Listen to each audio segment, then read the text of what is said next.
Hey, my name is Alice.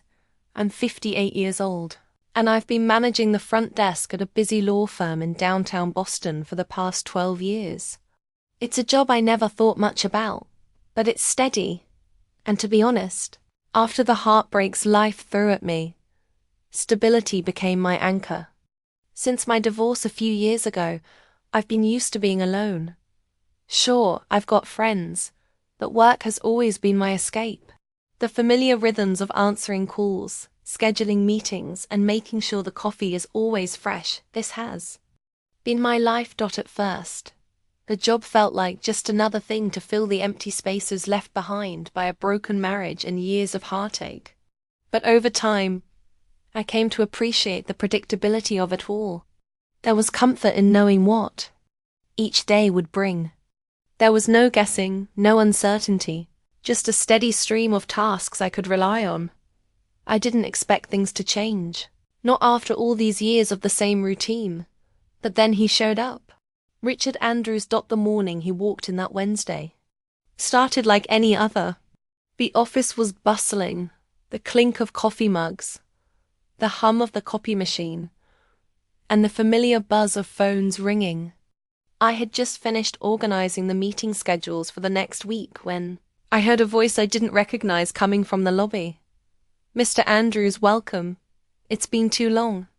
I raised an eyebrow. Andrews? I couldn't place the name.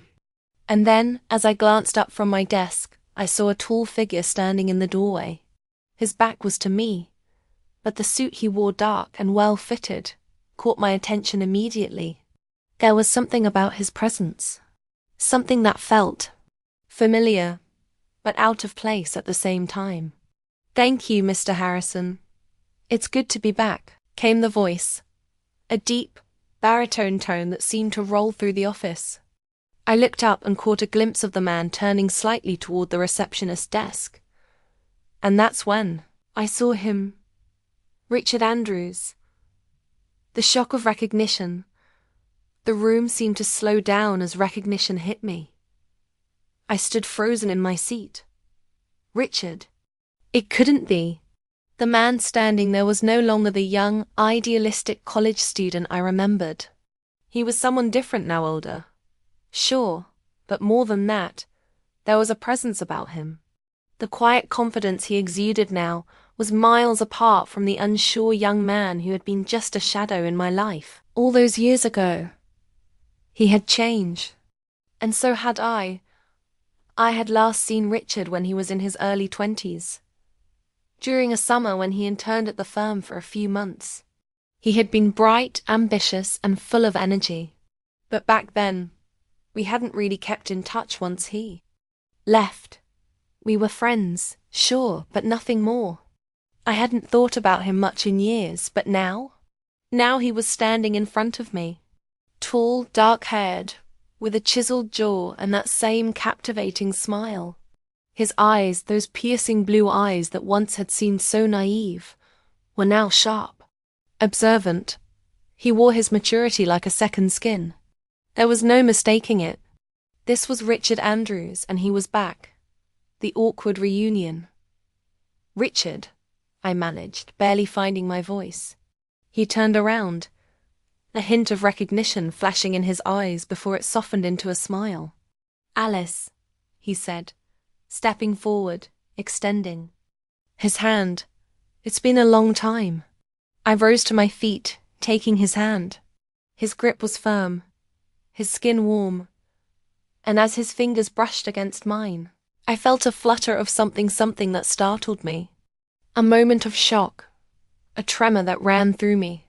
It had been so long since anyone had made me feel like this. "It's been, what, a decade?" I asked, trying to mask the awkwardness of the situation with forced casualness. "Something like that," he replied, his smile broadening.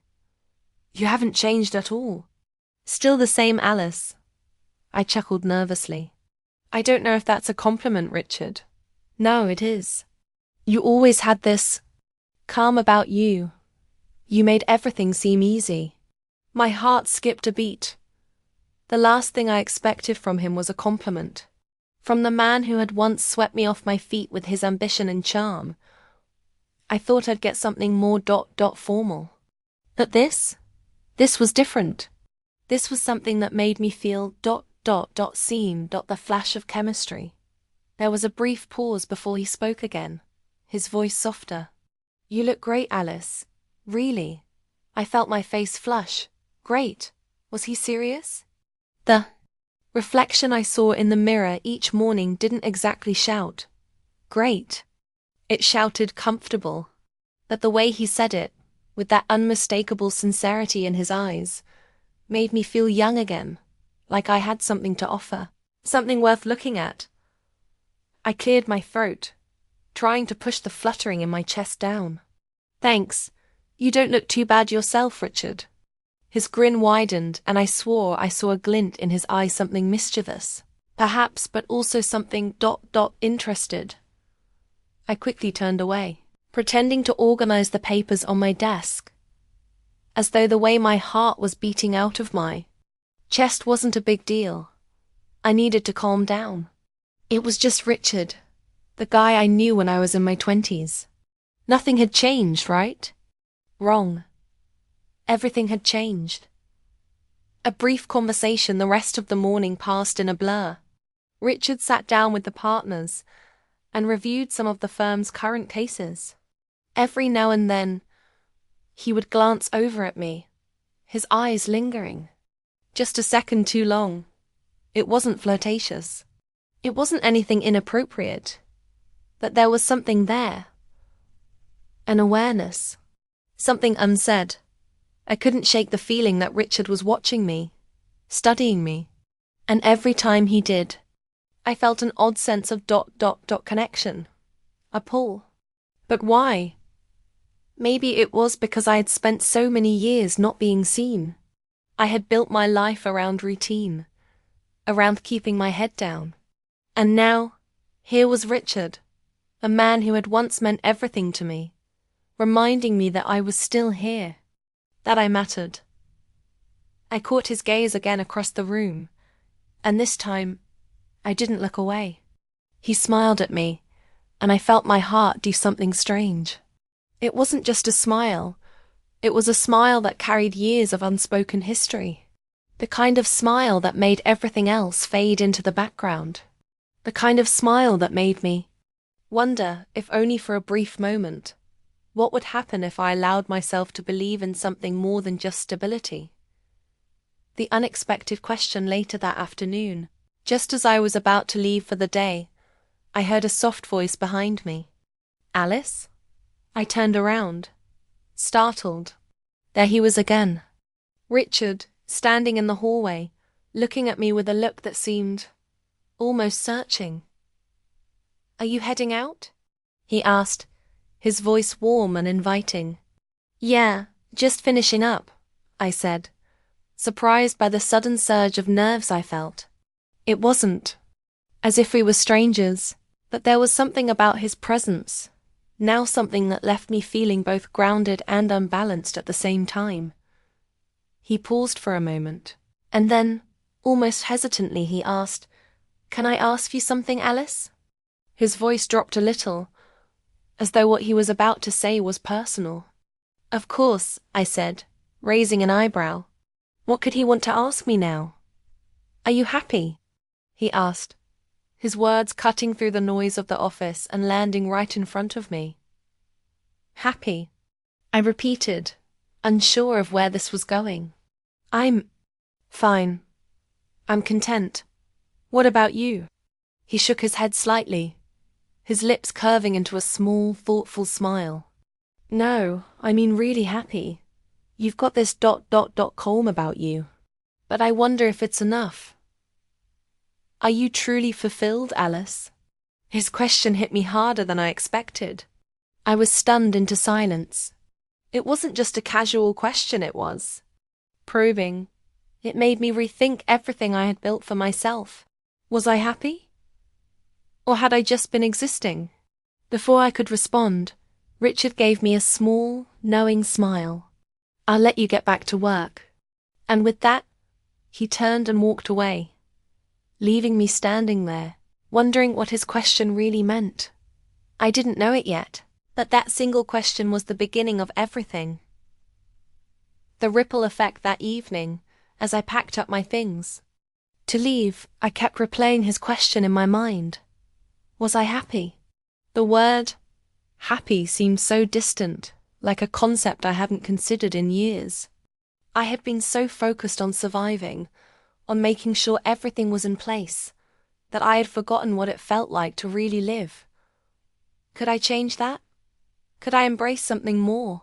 Or was I too far gone in the comfortable routine I had built for myself? That night, as I lay in bed, I couldn't stop thinking about Richard. His words, his smile, his presence. And in that moment, for the first time in a long while, I wondered if there was more to life than just going through the motions. My world began to shift slowly, as the question Richard had asked me lingered in the back of my mind.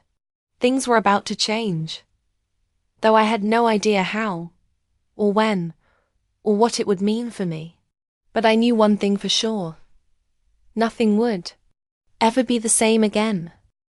The next few days felt like I was walking through a fog. Richard's question echoed in my mind, louder and more persistent with each passing hour. Are you happy, Alice? It seemed so simple, so innocent, but it cut deeper than I could have ever anticipated. My routine, my steady life, had suddenly felt fragile, like it was built on the kind of sand that shifts when you stop paying attention. At first, I tried to push the thought out of my head. It was just a question, right? Just a casual inquiry from someone who hadn't seen me in years. But the more I tried to ignore it, the more it clung to me, like a shadow that followed me wherever I went. Was I really content with my life? Or was I simply clinging to something because it was safe? The office seemed quieter than usual, even though the hum of activity was still there. My co-workers went about their usual business, but I couldn't focus. My mind kept drifting back to Richard, his smile, his voice, the way he looked at me as though he saw right through all the layers I had carefully built around myself. A sudden presence every time I saw him around the office. It felt like the air between us grew heavier, charged with something that I couldn't quite put into words. It wasn't just that Richard was back, it was what he represented. He was the person I had once dreamed of building a future with. He was the epitome of everything I had let go of. I couldn't stop thinking about that night at the bar. How he had looked at me, his words almost teasing but also serious, as if he knew something I didn't. I had always prided myself on being the type of woman who was self-sufficient, independent. But Richard seemed to challenge all of that. On Thursday morning, as I sat at my desk, organizing a few client files, I felt a familiar presence near the doorway. It was him again, Richard, standing in the lobby, talking to one of the senior partners. I couldn't help but notice how easy he seemed to fit into the room, how everyone gravitated toward him. He was confident, assured, like he was meant to be there. And then, as if on cue, his gaze swept toward me. Our eyes met, and for a brief moment, everything around me seemed to blur. The noise of the office faded, and it was just the two of us. A glance that was too long to be accidental, too meaningful to ignore. I quickly turned my attention back to the papers in front of me, but I couldn't shake the feeling that something was changing. It was subtle at first, Richard's occasional glances in my direction, the way his voice softened when he addressed me. He would ask questions about the office, but his tone always lingered just a bit longer than necessary. There was an intensity in his gaze now that I hadn't seen before. It wasn't just professional, it was personal. And it made me feel something I hadn't felt in years, a stirring, a longing I couldn't name. The lunch break. It happened the following Friday. The lunch break. I was sitting alone in the break room, as usual, eating my sandwich and reading through emails when Richard walked in. He wasn't carrying a lunch, just his usual confident stride as he made his way toward the coffee machine. Mind if I join you? He asked, his voice easy, but there was something in it that made me pause. It was a question, but it was more than that. It was a gesture, an invitation. I hadn't expected it, and yet, here he was. Of course, I said, trying to sound casual as I moved my papers aside. We sat down at the small table together, neither of us in a hurry. The sound of the office buzzed faintly in the background, but for the next few minutes, it was just the two of us. Richard seemed relaxed, his posture leaning back in his chair, his fingers drumming absently on the edge of his coffee cup. "How's everything been going?" he asked, his question seeming almost like an afterthought. But his eyes were on me, studying me closely, as if he were trying to gauge something. "It's fine," I said with a small shrug. "Busy. Same as usual." "Same as usual?" He raised an eyebrow. "You've been working here for what, 12 years now? Don't you ever think about doing something different?" The question hit me like a punch to the gut. It was like he had reached into my mind and pulled out all the things I had been too afraid to acknowledge. I hesitated, trying to steady my thoughts. "I'm comfortable," I replied, my voice barely above a whisper. "I've got a routine, a life. It's safe, and I'm okay with that." Richard didn't say anything for a moment. He simply studied me, his gaze unrelenting. "Comfort is easy," he said finally, his voice low, almost thoughtful. "But is it enough?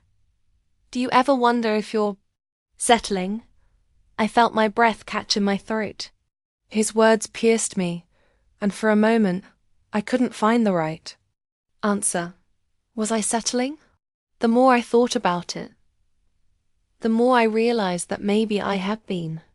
Maybe I had let fear dictate my choices. Maybe I had stopped dreaming, stopped imagining what my life could be like. Instead, I had built walls around myself, convincing myself that comfort was enough.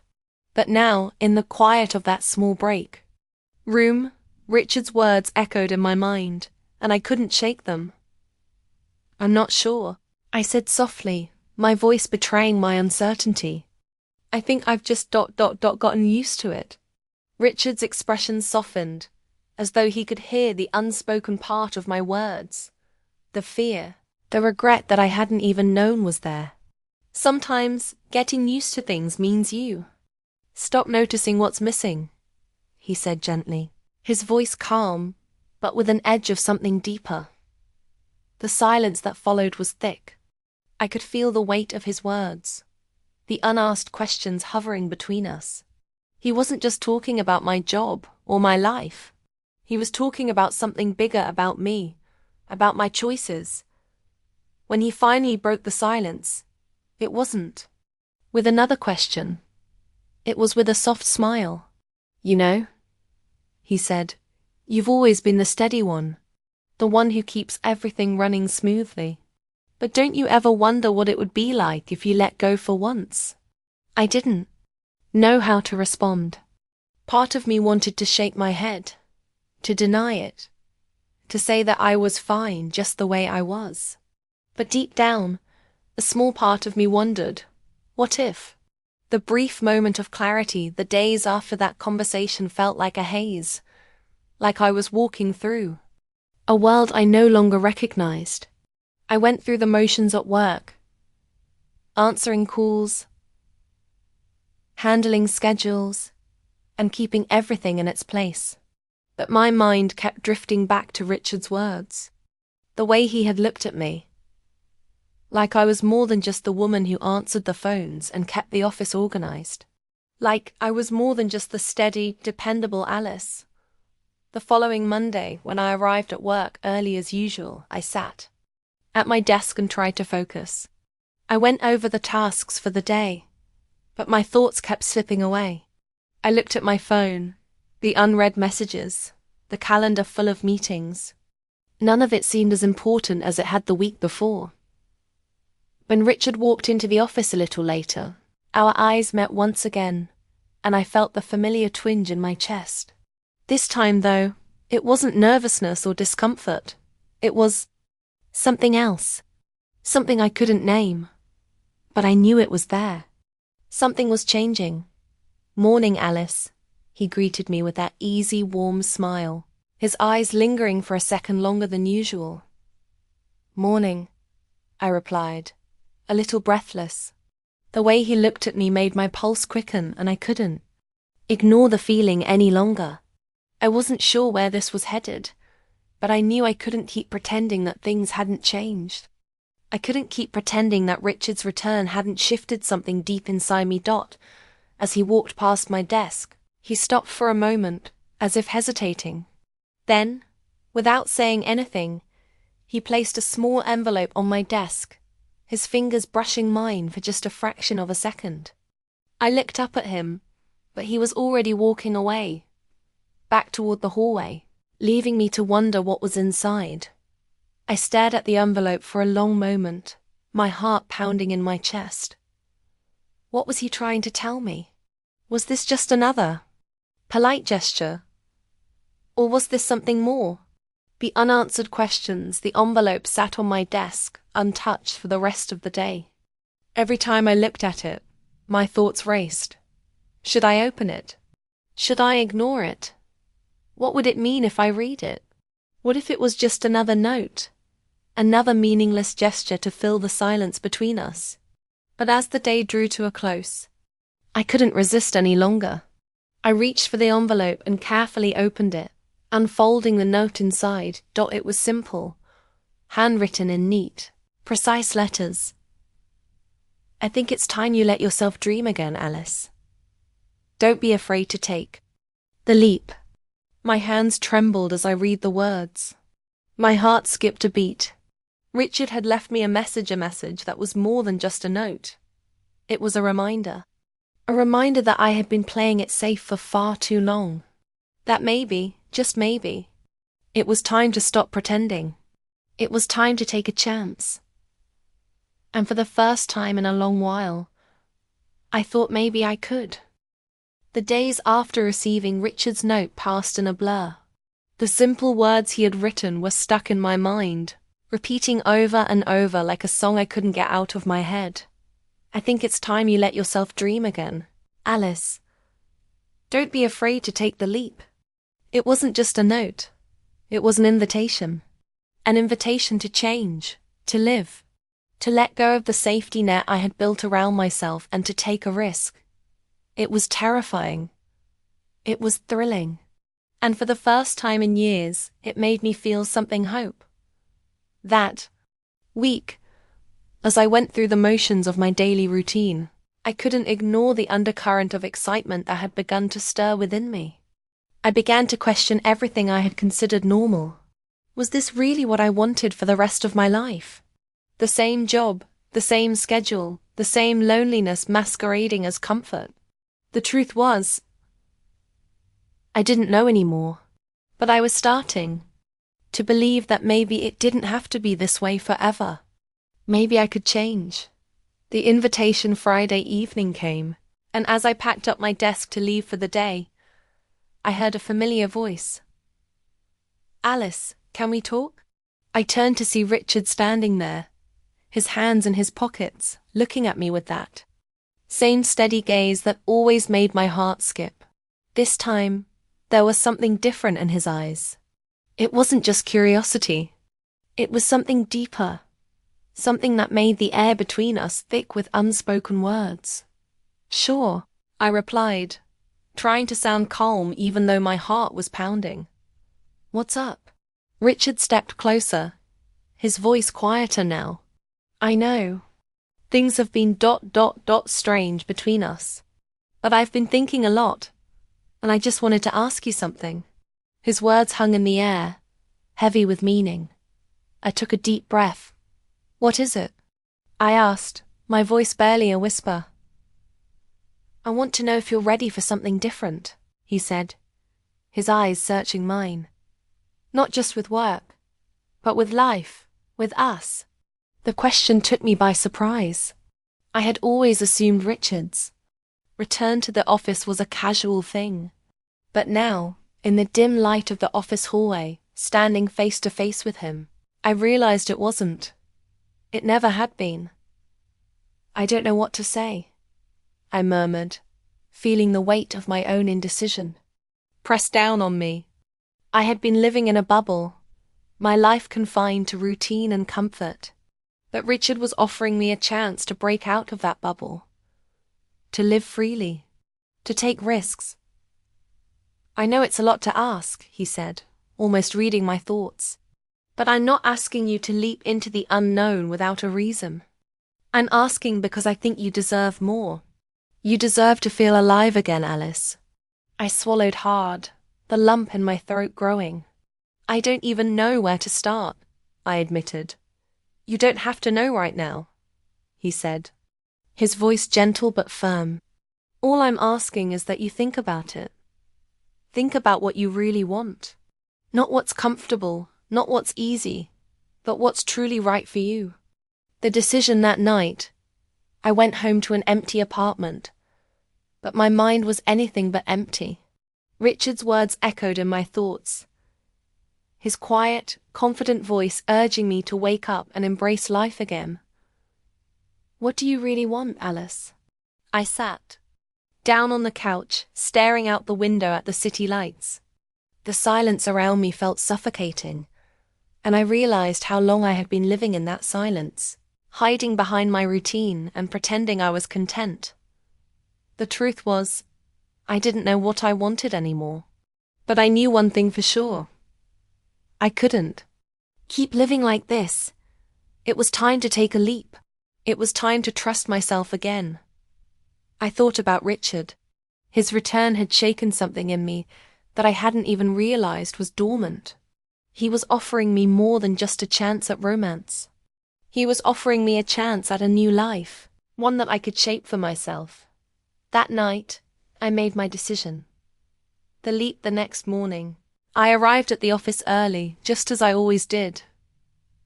But today felt different. The air was charged with anticipation. And as I walked into the building, I knew I was walking into something new. Something uncertain, but something exciting. I sat at my desk, the usual pile of paperwork in front of me. I could hear the hum of the office, the familiar rhythm of phone calls and typing. But now, it felt like background noise. What was important wasn't the job I had been doing for the past 12 years. What was important was what I was about to do next. As I sorted through the pile of reports on my desk, I saw Richard approach from the corner of my eye. He was walking toward me, his confident stride purposeful as always. But this time, I didn't shy away. I didn't look down at my hands or pretend I wasn't aware of him. This time, I stood tall. "Morning, Alice," Richard said, his voice warm, but there was an underlying tension in it now. He seemed to know that something had shifted between us, that I was no longer the same woman I had been a few days ago. "Morning," I replied, my voice steady despite the sudden rush of emotion. Inside me, he stopped in front of my desk, his gaze locking with mine. "Have you thought about what I said?" he asked. I nodded, taking a deep breath. "I have, and I think you're right. It's time for me to take a leap." Richard's eyes softened, and for a brief moment, I saw the man I remembered. The man who had once meant everything to me. The man who had now returned to help me rediscover who I was. "I'm glad to hear that, Alice," he said, "because I'm ready to take that leap with you. Whatever that looks like." The beginning of something new. The rest of the morning passed in a blur. But it wasn't like the others. It wasn't just about work anymore. Richard and I spoke more freely now, exchanging glances and smiles that felt natural. The tension between us was palpable, but in a way that was exciting rather than uncomfortable. I couldn't help but notice how different everything felt now. I was no longer a passive observer of my life. I was an active participant, choosing to take chances, choosing to live with intention. Around noon, Richard came by my desk again. This time, he wasn't alone. He had a small stack of papers in his hands, but he was smiling in a way that made me feel like he was letting me in on a secret. "I need your help with something," he said, leaning in slightly. "There's an opportunity on the table, something we could work on together. It's a big step, but I think it's the kind of challenge you're looking for." I blinked in surprise. "You want me to help you with a new project?" I asked, my curiosity piqued. He nodded, his smile widening. "I do. And I think it's exactly what you need." In that moment, something inside me clicked. This wasn't just about helping him. This was about helping myself. Taking the leap. Saying yes to something that was unknown, but full of possibility. "I'm in," I said, my voice firm with newfound conviction. Richard's grin spread even wider, and for the first time in a long time, I felt a surge of excitement course through me. This was it. This was the moment when everything could change. The future ahead. As the days passed, Richard and I worked together on the new project, and with each step I felt more alive than I had in years. The work was challenging, but it was exhilarating. We brainstormed late into the evenings, exchanging ideas and insights. And as we did, I began to see a future that was mine to shape. I wasn't just the office manager anymore. I was a woman who had reclaimed her dreams. A woman who was ready to take risks and build something new. And I wasn't doing it alone. Richard was with me, offering his support, his partnership. The connection between us grew, not just as colleagues, but as something more. We took things slow, letting the foundation of our relationship develop naturally, like the work we were doing together. One evening, after a particularly long meeting, Richard looked at me with that familiar warmth in his eyes. "Alice," he said, his voice low, "I'm glad you took the leap." I smiled softly, my heart full. "Me too, Richard, me too." And with that, I realized that the leap wasn't just about career or change. It was about taking a chance on life, on love, and on myself. I had stepped out of my comfort zone, and in doing so, I had found something far greater than I ever imagined. This was just the beginning.